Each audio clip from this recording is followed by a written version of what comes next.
مفيش حد شغله كله ايميلاته ما بيغلطش، فنعمل ايه بقى؟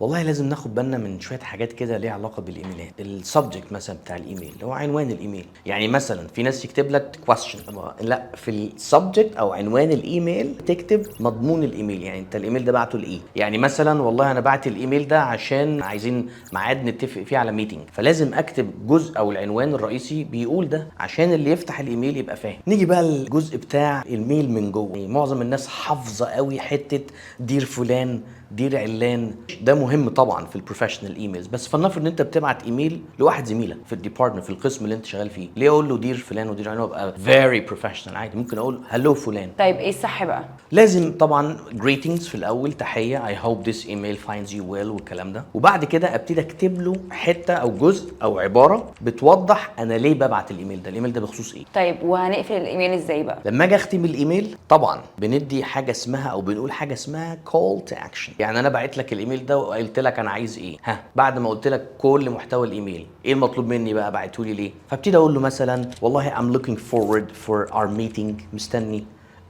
تحدد ميعاد للميتنج. وبعد كده بس ريجاردز، انت مين بقى؟ سامر سي او اوف كذا، تليفوني كذا، تدي معلومات عن البيزنس بتاعك او البوزيشن بتاعك انت مين. لكن مش بس ريجاردز ويلا سلام، نو no.